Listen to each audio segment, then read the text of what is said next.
Okay, this took me like 5 fucking tries because my goddamn computer crashed on me. Okay, so please leave a like and subscribe if you're new here. Jesus Christ, I don't want to do this again. I'm about to have a fucking mental breakdown. Anyways, yesterday there was a huge talk between Moist Critical and YouTube, Team YouTube, as well as Markiplier included in the mix. What happened is that Moist Critical's video about road rage involving a certain number of cartoon characters, such as like Mickey Mouse, SpongeBob, Freddy Fazbear, or something like that. They came out and they beat up on this Russian dude because they were pissed, right? Road rage. Duh.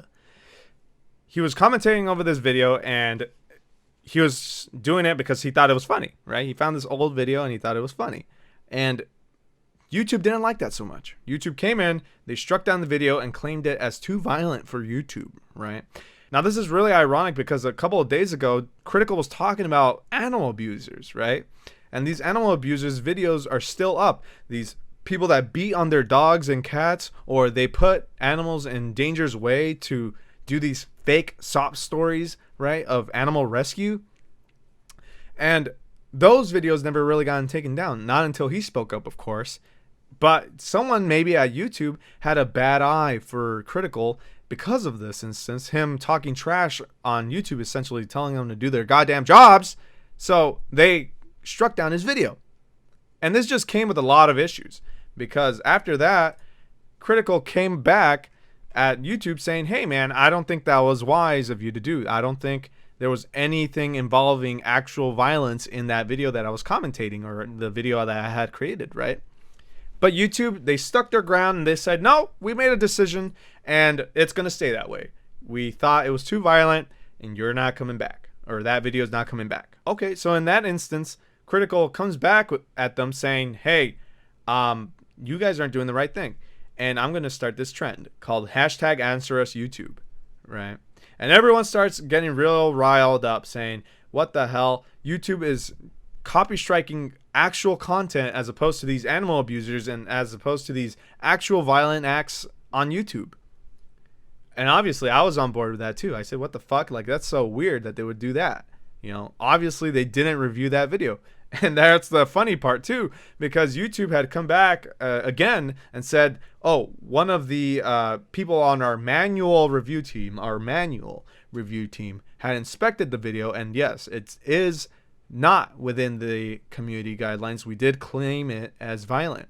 And that made Critical extra moist that day, because then he brought up a screenshot of Markiplier doing the same goddamn video, the same type of content. You know, he was commentating over it. So Markiplier responded to that saying, you know what, fair is fair. I did the same video as he did. I deserve a strike too. And obviously they were both kidding. You know, they're pretty good friends as far as I can tell. And YouTube, they didn't really care. You know, they didn't see the sarcasm, right? So they gave Markiplier the strike as well. And the problem is they didn't even talk to him about it. They didn't tweet at him or anything. They just straight up gave him the strike. Again, that petty YouTube employee must have been really mad, right? So mad, so bad. And that just caused even more issues, because everyone started saying, what the hell? Like, how? They're obviously not paying attention to what they're doing. And in that instance, Critical comes back saying, wow, that is incredibly disgusting that they had copy striked Markiplier of all people, because he's a goddamn wholesome dude. He's the most wholesome guy on YouTube, right? He does very good content. And that just made him question things, saying, what's next if this is also deemed as violent? And what's next if you guys aren't going to talk to us? Is other things like WWE footage going to be struck down too because of the violent content in that? Like, what's next, right? And this trend was rolling along. This snowball going down the hill started avalanching. People really wanted answers from YouTube as to why these animal abusers weren't getting copy striked and weren't being reviewed, even though people had started reporting the shit out of them. They're still up, but Critical stuff goes down. Markiplier's stuff goes down. And it started rolling so much that YouTube said, all right, guys, we're sorry. You know what? We aren't going to die on this hill that you placed us up on. You were right. We investigated further, and yeah, we're going to clear you of these copy strikes because we think we had over enforced our policies on you. Happily ever after, right? The end. Well, not so much, because that raises a couple questions. You know, A, why did it take so long to get an answer back? Why were they so hesitant to go back on a mistake that they were doing? And why isn't anything done with actual reports? Why is it so slow to get those things done? And before you even start talking about automation and how much YouTube gets content, shat on their site, right? Yeah, they get about 800 hours a second. That's a lot of data every second. That's a lot of stuff to go through. And obviously YouTube and the man-powered staff there, the human-powered staff there, they can't do it. It's a lot. That's a lot to ask for one person. And I agree, but that's when the automation comes in. That's when you include the bots. The bots that are supposed to scan everything and say anything with these certain keywords or anything with these certain thumbnails or something like that should be struck down. Okay? And that's what the bots are supposed to be doing.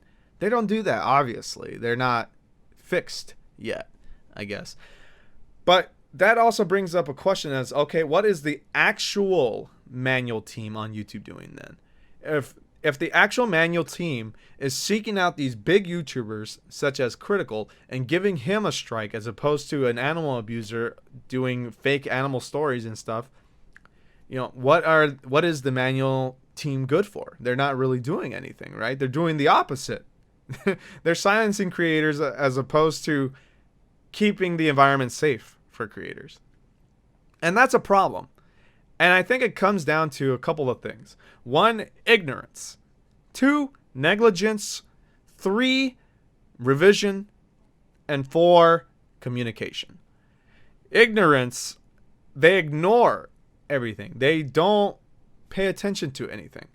People call them out, they're not going to listen. Not until it gets enough of a traction to listen to, right? They're a multi-billion-dollar company. They don't have to listen to you. They can just keep going with their day. Obviously, if it starts rolling further and further like this one did, they're going to pay attention because they don't want people to go away from them. But why does it take that much to get their attention? I don't understand. Too much ignorance is a bad thing. Ignorance is bliss after all, right? So, I mean, yeah, they could close their eyes and not pay attention to this, but it's going to hurt their reputation. Obviously, YouTube doesn't have the best reputation in terms of community service. Or customer service. I'm sorry, I don't know what I'm thinking, but customer service, they're just not there. It's bots. There's no humans. They're saying they have this manual team, but they don't really do anything. And that not only that puts a scary thought on smaller creators such as myself. Why did it take these giant creators to get something done? It shouldn't be that way. That's the report system for you, right? The report system is supposed to be there, but no, they're not doing it. And that's where negligence comes in, okay? Negligence. They're completely neglecting the report system. Thousands of people have reported these animal abuser videos before, and they just completely don't touch it. They don't touch it. Why? That's what the human team is there for. That's what signifies a human team as opposed to the bot team, right? The human team have the organs. The bots, they got the AI. But they're not doing it. They're just not paying attention to the reports. It's fucking stupid. What is it there for then? Nothing? Come on. And then 3, revision. It's not the simplest thing to revise, obviously. But I think there are definitely pieces of the puzzle that can be revised. You got this automation system. What are you doing with it? Right now, all it really does is copy strikes people for music that they used in their system and stuff. Like, come on, in their video and stuff. But like, you can revise that bot, make it search for these keywords and do that stuff. And I'm sure it still does it, but you don't hear of it, right? Which might be a good thing because that might actually mean that it's doing its job. But the thing that they should revise is when you're copy striking someone, you're copywriting someone like this, don't give them a strike instantly. Put it in hiatus. Take down the video, sure. Take down the video, but then have someone come out and say, hey, we saw your video, we deem it this. At least that way you get the communication. And I'm not talking about some copy paste that they make the bots do. I'm talking about an actual human saying, hey man, we saw your video. Yeah, that's some bad stuff in there. Okay, you can't shove a fish up your ass on stream, or you can't shove a fish up your ass on video, right? Like, that's not good content. But it's not there. And that's important. Communication is really important. That's a big part of the revision.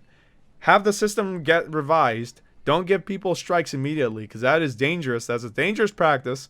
But have that human interaction. And again, the humans don't have to do all of it. That's what the bots are for. The bots will take care of the bulk. But the main source that the human team should be focusing on are those reports, are the questions from creators. And I'm not talking about simple questions like, how long should I make my videos and stuff like that. Like, I'm talking about like actual questions like, hey, you know, such as Critical here, who asked him, why isn't this done? You know, or this is wrongly done, or something like that. They don't ever come out to them and talk about this. Sorry about the knuckle crack. It took him this much to get their attention. Not only that, it's not even on their regular site. He had to go to Twitter to get in contact with YouTube. You know how bad that sounds? That we can't even get in contact with YouTube through their own site? That's a problem.